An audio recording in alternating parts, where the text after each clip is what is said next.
ଆପଣଙ୍କ ଆଲମିରା ନର୍ଥ କି ସାଉଥ କୋଉ ଡିରେକ୍ସନ ଅଛି ଆପଣଙ୍କ ଘରେ? ଏଇ ଗୋଟେ ଛୋଟ ମିଷ୍ଟେକ୍ ଆପଣମାନଙ୍କର ଧନ ସମ୍ପତ୍ତି, ଟଙ୍କା ପଇସା ଏବଂ ଫ୍ୟାମିଲି ମେମ୍ବରଙ୍କର ଦେହ ଖରାପ ହବା ସହିତ ଘରର ଶାନ୍ତିକୁ ପ୍ରୋବ୍ଲେମରେ ପକାଇ ପାରେ। ଘରେ ସବୁବେଳେ ଆପଣଙ୍କର ଅଶାନ୍ତି ଲାଗି ରହିପାରେ। କାରଣ ଆପଣଙ୍କ ଘରେ ଶକ୍ତି ପ୍ରବାହରେ ଏକ ଆଲମିରାର ଗୁରୁତ୍ୱପୂର୍ଣ୍ଣ ଭୂମିକା ଗ୍ରହଣ କରିଥାଏ।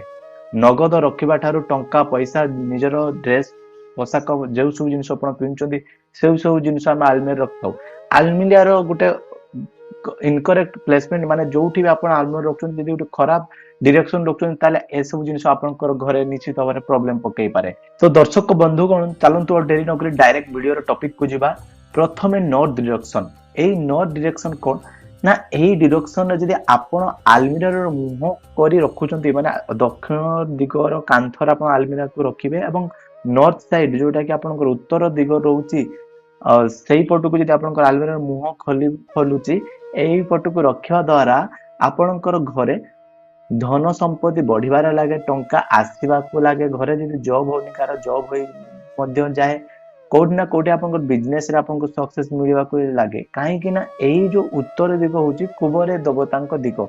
ଏଇ ଦିଗରେ ଆପଣ ଆଲମିରା ମୁହଁ କରି ରଖିଲେ ଆପଣଙ୍କର ପ୍ରସ୍ପେରିଟି ଘରେ ବଢେ, ଆପଣଙ୍କର ୱେଲ୍ଥ ବଢେ, ଆପଣଙ୍କ ଧନ ସମ୍ପତ୍ତି ଟଙ୍କା ଏହା ବଢେ।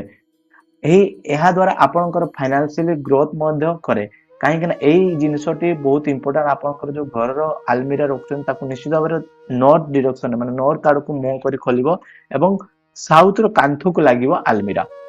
ଆଉ ଦର୍ଶକ ଆଉ ଗୋଟେ ଜିନିଷ ହଉଛି ସାଉଥ ଡିରେକ୍ସନ। ସାଉଥ ଡିରେକ୍ସନ କଣ ନା ଏଇ ଡିରେକ୍ସନରେ ଯଦି ଆପଣ ମାନେ ଆଲମିରା ରଖୁଛନ୍ତି ମାନେ ଆଲମିରାର ମୁହଁଟା ଯଦି ସାଉଥ ଆଡକୁ ଖୋଲୁଛି, ଉତ୍ତର ଆଡକୁ କାନ୍ଥ ଆଡକୁ ଅଛି ଏବଂ ସାଉଥ ଆଡକୁ ମୁହଁ ଖୋଲି ଆଲମିରାଟା ଖୋଲୁଛି, ଏହା ଖୋଲିଲେ ଏମିତି ହେଲେ ଆପଣଙ୍କର ଘରରେ କାହାରି ନା କାହାରି ମେମ୍ବରଙ୍କର ହେଲ୍ଥ ସବୁବେଳେ ଖରାପ ହଉଥିବ, ଆପଣଙ୍କର ଦେହ ଖରାପ ହଉଥିବ କୌଣସି ପରିବାରର ଜଣେ ଲୋକଙ୍କର ଏବଂ ଏହା ଦ୍ୱାରା ଆପଣଙ୍କର ଏନର୍ଜି ଉପରେ ଇଫେକ୍ଟ ପକାଏ। ଘରର ସବୁ ବ୍ୟକ୍ତିଙ୍କ ଉପରେ ଏହାର ଇଫେକ୍ଟ ଦେଖେଇଥାଏ। ଆପଣ ଯେତେ ବି ଟଙ୍କା ଇନକମ କରୁଥିବେ ଆପଣଙ୍କର ଅଯଥା ଖର୍ଚ୍ଚ ହୁଏ। ଯେତେ ଆୟ କରନ୍ତି ତାଠୁ ଅଧିକା ବ୍ୟୟ ହେବ। ଘରେ ଫ୍ୟାମିଲି ମେମ୍ବର କାହାର ନା କାହାର ନିଶ୍ଚିତ ଭାବରେ ଦେହ ଖରାପ ଲାଗି ରହିବ। କାହିଁକି ନା ଏହି ଦିଗଟି ହଉଛି ଦକ୍ଷିଣ ଦିଗଟି ହଉଛି ଆପଣଙ୍କର ଯମ ଦେବତାଙ୍କ ଦିଗ। ତ ଦର୍ଶକ ବନ୍ଧୁଗଣ ଆପଣ ମାନେ କଦାପି ଏଇ ଭୁଲଟି କରନ୍ତୁ ନାହିଁ। ଆଉ କିଛି ଟିପ୍ସ ମୁଁ ଆପଣଙ୍କୁ କହିବି, ଯେମିତି ଆପଣଙ୍କର ଘରର ଯୋଉ ଆଲମିରା ରହୁଛି ତା ଡୋର ଅପୋଜିଟ ମାନେ ଏକ୍ଜାକ୍ଟ ଡୋର ଯୋଉ ରହୁଛି ଆପଣଙ୍କ ବେଡରୁମ ରହୁଛି ବା ଯୋଉଠି ବି ଆପଣ ଆଲମିରା ରଖୁଛନ୍ତି ତାର ଏକ୍ଜାକ୍ଟ ସାମ୍ନାରେ ଆଲମିରାକୁ ରଖିବେ ନାହିଁ ଜମାରୁ। ଠିକ ଅଛି, ପ୍ରଥମ ଟିପ୍ସ। ସେକେଣ୍ଡ ଟିପ୍ସ ହଉଛି ଆପଣଙ୍କର ଯୋଉ ଆଲମିରା ରହୁଛି ଯଦି ଏଇଟା ହେଭି ଆଲମିରା ଯେମିତି କି ବହୁତ ଜଣ ବନାନ୍ତି 1 କ୍ୱିଣ୍ଟାଲ ରୁ ଉପରେ ଟିକେ ହେଭି ଆଲମିରା ଯଦି ଅଛି ତାହେଲେ ଆପଣ ଏହାକୁ ମିଡିଲ ରେ ରଖନ୍ତୁ ନାହିଁ। ଗୋଟେ ଯେକୌଣସି ଘରର ଗୋଟେ କର୍ଣ୍ଣରରେ ରଖିବା ବେଟର ରହିବ। କର୍ଣ୍ଣରରେ ରଖିବା ସେପର ମିଡିଲରେ ରଖନ୍ତୁ ନାହିଁ। ଏବଂ ଆଲମିରାରେ ଯଦି କୌଣସି ଆଲମିରା ଉପରେ କୌଣସି ବି ସାମାନ ରଖନ୍ତୁ ନାହିଁ। ଯେମିତିକି ଆମେ ବହୁତ ଜଣ କଣ କରୁ ମିଡିଲ କ୍ଲାସ ଫ୍ୟାମିଲିରେ ବହୁତ ଜଣ କଣ କରୁ କି ଆଲମିରା ଉପରେ କିଛି ସାମାନ ପତ୍ର ରଖିଦେବା ଷ୍ଟାର୍ଟ କରୁ। ଆଲମିରା ଉପରେ କିଛି ବି ରଖନ୍ତୁ ନାହିଁ। ଆଲମିରାକୁ ସବୁବେଳେ କ୍ଲିନ ରଖନ୍ତୁ, ଅର୍ଗାନାଇଜ ଭାବରେ ରଖିବା ପାଇଁ ଚେଷ୍ଟା କରନ୍ତୁ। ତ ଦର୍ଶକ ବନ୍ଧୁଗଣ ମୁଁ ଯଦି ଗୋଟେ ସର୍ଟକଟରେ ଆପଣମାନଙ୍କୁ କହିବି ତାହେଲେ ନର୍ଥ ଡିରେକ୍ସନ ହଉଛି ବେଷ୍ଟ ଫର ମନି ଏବଂ ପଜିଟିଭିଟି। ଆପଣଙ୍କର ନର୍ଥ ଡିରେକ୍ସନ ଟା ବୁଝେଇଥାଏ, ଯୋଉ ଉତ୍ତର ଦିଗ ବୁଝେଇଥାଏ ଆପଣଙ୍କର ପଇସା ପତ୍ର ଏବଂ ଧନ ଧାନ୍ୟକୁ ଏବଂ ପଜିଟିଭିଟିକୁ। ଏବଂ ଯୋଉ ସାଉଥ ଡିରେକ୍ସନ ହଉଛି ସେଟା ଆପଣଙ୍କର ହେଲ୍ଥ ଉପରେ ଯୋଉ ଯାହା ବି ରିସ୍କ ହଉଛି ସେଟା ସାଉଥ ଡିରେକ୍ସନକୁ ବୁଝେଇଥାଏ।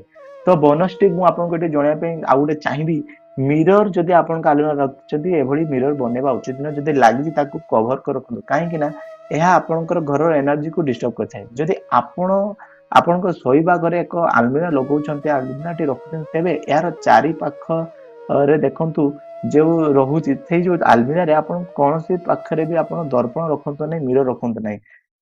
ନିଶ୍ଚିତ ଏହାକୁ ଚେଷ୍ଟା କରନ୍ତୁ। ଏବଂ ଆଲମିରାର ସାମ୍ନାରେ ଯଦି ଏଭଳି ମିରର ଲାଗିଛି ଆଲମିରାର ସାମ୍ନାରେ ଯଦି ଆପଣଙ୍କ ବେଡ ରହୁଛି ସାମ୍ନା କରି ରଖନ୍ତୁ ନାହିଁ, ୟା ଉପରେ କଭର ଚଢାନ୍ତୁ। ନହେଲେ ବହୁତ ହି ଘର ଅଶାନ୍ତି, ଦେହ ଖରାପ ଦେଖିବାର, ବିଶେଷ କରି ଯୋଉ ଘରର ମହିଳା ରହୁଛନ୍ତି ତାଙ୍କର ଯୋଉ ଲେଡିଜ ରହୁଛନ୍ତି ଘରରେ ଯୋଉ ବି ଲେଡିଜ ରହୁଛନ୍ତି ତାଙ୍କର ଦେହ ଖରାପ ହବାର ବିଶେଷ ଭାବରେ ଦେଖାଯାଏ। ଆଲମିରାର ଦ୍ୱାର ଖୋଲିବ ସବୁବେଳେ ଆପଣଙ୍କର ଚେଷ୍ଟା କରନ୍ତୁ ପୂର୍ବ ଦିଗକୁ ଖୋଲିବ। ଯଦି ଆପଣଙ୍କର ହେଇପାରୁନି ଦକ୍ଷିଣ ଦିଗରେ ରଖିବା ପାଇଁ ତ ଯଦି ଆପଣ ପଶ୍ଚିମ କାନ୍ଥରେ ରଖନ୍ତୁ। ପୂର୍ବ ଦିଗକୁ ଏକ ତ ଆପଣଙ୍କର ମୁଖ ଖୋଲିବ ଆଲମିରାର ଏବଂ ଉତ୍ତର ଦିଗକୁ ଆପଣଙ୍କର ଆଲମିରାର ଦିଗଟି ମୁହଁଟି ଖୋଲିବ। ଯେମିତି ଆଲମିରା ଖୋଲିବ ତା ଉତ୍ତର ବା ପୂର୍ବ ଦିଗକୁ ଖୋଲିବ। ଏଇ ଜିନିଷଟା ଆପଣ ନିଶ୍ଚିତ ଭାବରେ ଧ୍ୟାନ ଦିଅନ୍ତୁ। ତ ଦର୍ଶକ ବନ୍ଧୁଗଣ ଭିଡିଓଟି ଗୋଟେ ଲାଇକ୍ କରନ୍ତୁ ଏବଂ ଆପଣମାନଙ୍କର ଗୋଟେ ଲାଇକ୍ ଆମକୁ ମୋଟିଭେଟ କରିଥାଏ ଏଭଳି ଭଲ ଭଲ ଭିଡିଓ ବନେଇବା ପାଇଁ। ଆଉ ସବସ୍କ୍ରାଇବ କରନ୍ତୁ ଆମ ଚ୍ୟାନେଲକୁ ଏବଂ ଯୋଡି ଯାଆନ୍ତୁ ଆମ ଚ୍ୟାନେଲ ସହିତ ଏଭଳି ଭଲ ଭଲ ଭିଡିଓ ଦେଖିବା ପାଇଁ। ଦର୍ଶକ ବନ୍ଧୁଗଣ, ଆପଣ ମାନେ ଆପଣଙ୍କର ଘରେ ଆଲମିରା କୋଉଠି ରଖୁଛନ୍ତି, ନର୍ଥ ନା ସାଉଥ ନା କୋଉଥିରେ ରଖୁଛନ୍ତି, କମେଣ୍ଟ କରି ତଳେ ଜଣାନ୍ତୁ। ମୁଁ ଆପଣଙ୍କୁ ନିଶ୍ଚିତ ଭାବରେ ରିପ୍ଲାଏ ଦେବି। ଆପଣ ମାନଙ୍କର କ୍ୱେଶ୍ଚନ ଯାହା ବି ଅଛି ଆପଣ ତଳେ କମେଣ୍ଟ କରନ୍ତୁ, ମୁଁ ନିଶ୍ଚିତ ଭାବରେ ଆପଣଙ୍କୁ ରିପ୍ଲାଏ ଦେବି। ଠିକ ଅଛି ଦର୍ଶକ ବନ୍ଧୁ, ସେଥିପର୍ଯ୍ୟନ୍ତ ବିଦାୟ ଦିଅନ୍ତୁ। ଦେଖା ହବ ଆଗାମୀ ଭିଡିଓରେ। ସେଇଭଳି ଭଲ ଭଲ ଭିଡିଓ ଦେଖିବା ପାଇଁ ଆମ ଚ୍ୟାନେଲକୁ ସବସ୍କ୍ରାଇବ କରନ୍ତୁ ଏବଂ ଲାଇକ୍ କରନ୍ତୁ ଏବଂ କମେଣ୍ଟ କରି ଆପଣଙ୍କର ଯାହା ବି ଡାଉଟ୍ ଅଛି ତଳେ କମେଣ୍ଟ କରନ୍ତୁ। ସେଥିପର୍ଯ୍ୟନ୍ତ ବିଦାୟ ଦିଅନ୍ତୁ। ଧନ୍ୟବାଦ। ଜୟ ଜଗନ୍ନାଥ।